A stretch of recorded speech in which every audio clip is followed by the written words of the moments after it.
Ah yes, good old hot chocolate. It started with a kiss. I never thought it would come to this. Well, it appears at Australian universities it may never start with a kiss unless you get enthusiastic consent.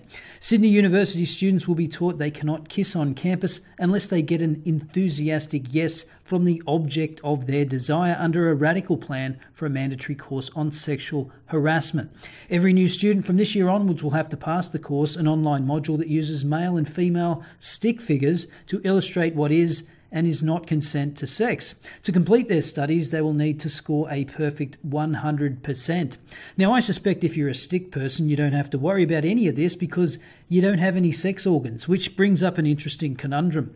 What if you identify as a stick person? Maybe that's for another video. But students and experts have slammed the plan, calling it a tick-the-box exercise in response to recent sexual harassment scandals at the university without addressing the culture that caused them. And they're probably right about that. Universities are just going through the motions. At this point, universities are just engaging in a wholesale ass-covering exercise. They could have avoided this if they had the balls to come out and say it's not the university's role to police the private lives of their students. They are adults after all. But none of them displayed the intestinal fortitude to push back against the narrative that there is a rampant problem of sexual harassment on university campuses, even after the Human Rights Commission survey found that more than 2/3 of students that reported some form of sexual harassment said they didn't report it because they didn't think it was serious enough, and more than 50% said, "I did not think I needed help." Not surprising, since the three major forms of sexual harassment constituting more than 2/3 of the incidents were staring or leering, sexually suggestive comments or jokes that made you feel offended, and intrusive questions about your private life or physical appearance that made you feel offended. But as I noted in a previous video, the narrative was a foregone conclusion regardless of what the numbers said, and the universities dared not oppose it. So whilst I think this hysteria around consent is unwarranted, I have no sympathy for universities that, through their actions, have invited this criticism. The university website detailing the module entitled Consent Matters, Boundaries, Respect and Positive Intervention states everyone must have explicit permission from the same person they intend to make contact with before doing so. And apparently this is what that looks like. Exactly how I remember all my sexual encounters. This means that everyone is entirely comfortable with the situation and freely able to give permission to say yes to participating in a sexual activity. This includes kissing and touching. If someone is not able to offer an enthusiastic yes to questions about sexual activity, you do not have consent. Yeah, but what happens if there are no questions to consent to? You know, like the bulk of sexual activity. And how does this work exactly? So you ask someone, "Can I kiss you?" and they say, "Yes." Sorry, I need to be more enthusiastic than that. Yes! Yes! Yes!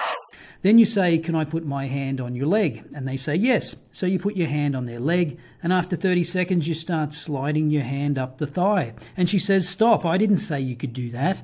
Is that sexual assault now? Is a slide of the hand okay once you have permission to put your hand on a leg? Does it come down to how far you can slide? Maybe 5 centimetres is okay, but 10 centimetres is too much. Who knows in this brave new world? Medical science student Eleni Velios said asking explicitly for an enthusiastic yes to kiss someone was silly. It's a bit unrealistic. No one is going to ask for them to spell it out and ask for it. Claudia Reid, an honours student in the course, said the compulsory survey was a tick-a-box exercise and the university should be more focused on fixing the problems within its residential colleges. But that's just the problem, isn't it? What if you're on a date with someone that does sincerely believe in all this enthusiastic consent stuff, but you don't? You really need to know that up front before you get yourself into trouble. What if you decide to play it safe and ask for consent all the way, and the other person is totally put off by it and thinks that it's just weird?